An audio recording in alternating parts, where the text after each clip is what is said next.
Hello दोस्तों, राधे राधे। आपको happy Diwali. Diwali की बहुत बहुत शुभकामनाएं आप सभी भाई बहनों को। धनतेरस की, क्योंकि सबसे पहले धनतेरस आएगा, इसलिए धनतेरस की बहुत बहुत शुभकामनाएं सभी भाई बहनों को। और आज मेरा ब्लॉग, एक छोटा सा ब्लॉग बना रही हूँ, वो भी सफाई के ऊपर है।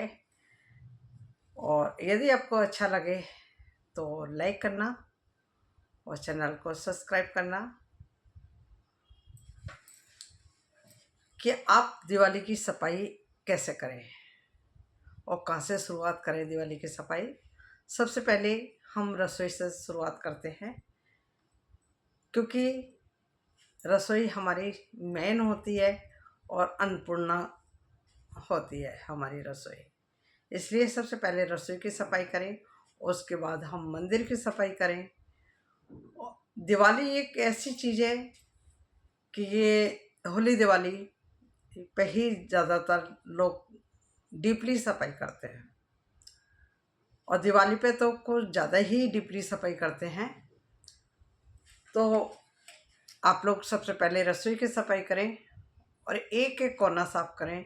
जो भी वेस्ट चीज़ है उसको सबको बाहर निकाल दें, क्योंकि ये टूटे फूटे बर्तन हो गए, जो भी एक्स्ट्रा चीज़ें हैं रसोई में से निकाल दें।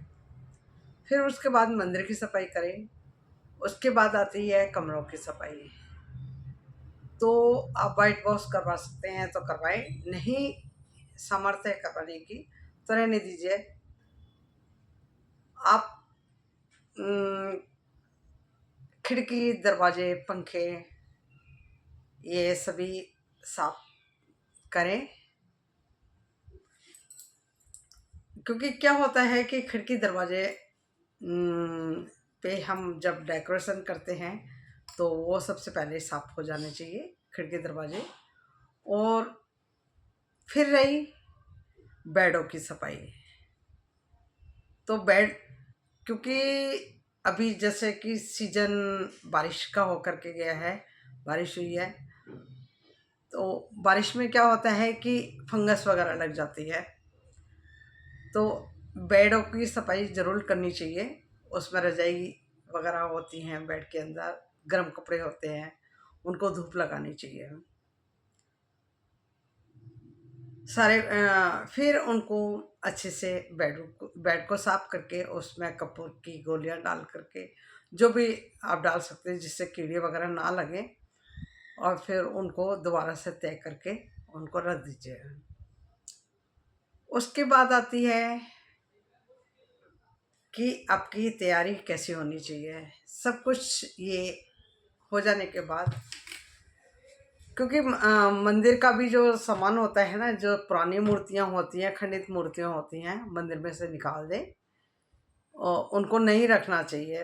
क्योंकि जो जैसे कि हमने पिछले साल लक्ष्मी गणेश लेके आते हैं तो उनका भी विसर्जन, क्योंकि एक साल तक रखते हैं, एक साल के बाद उनका विसर्जन कर देते हैं, तो इसलिए उनका विसर्जन ज़रूर करें और वो भी इधर उधर ना फेंकें।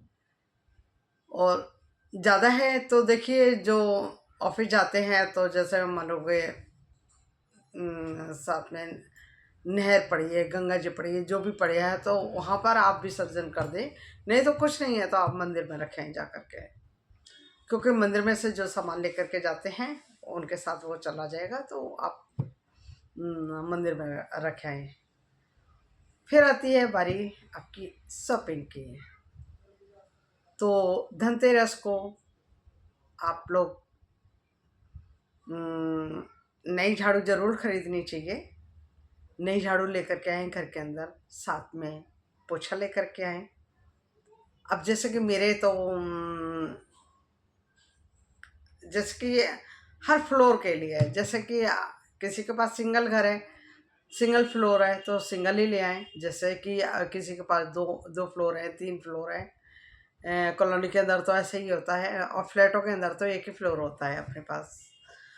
तो कॉलोनी के अंदर जैसे आप 2 फ्लोर बना लिए, 3 फ्लोर बना लिए, तो आप उसी हिसाब से झाड़ू भी लेकर गए हैं हर फ्लोर के लिए एक झाड़ू एक पोछा ज़रूर होना चाहिए, और उस दिन उसकी पूजा भी करनी चाहिए, क्योंकि झाड़ू हमारी लक्ष्मियाँ हैं।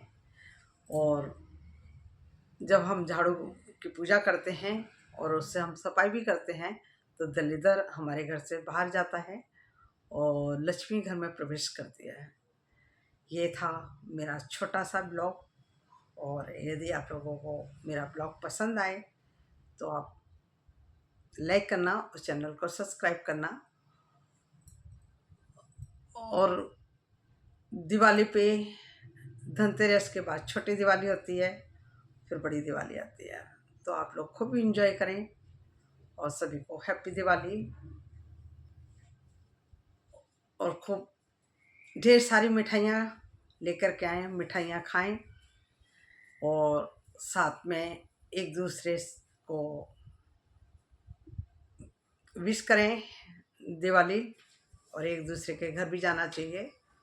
इससे क्या होता है, एक दूसरे से प्रेम बढ़ता है, एक दूसरे के घर जाते हैं तो प्यार बढ़ता है।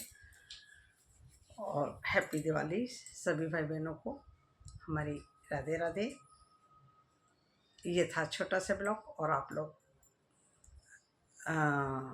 क्योंकि मैं पहली बार ब्लॉग बना रही हूँ,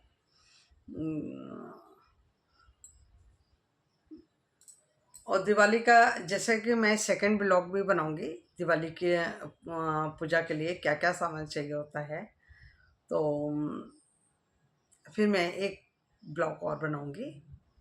पहले आप मेरे इस ब्लॉग को प्यार दें और ज़्यादा से ज़्यादा आप मेरे इस ब्लॉग को देखें। जय माता की, राधे राधे।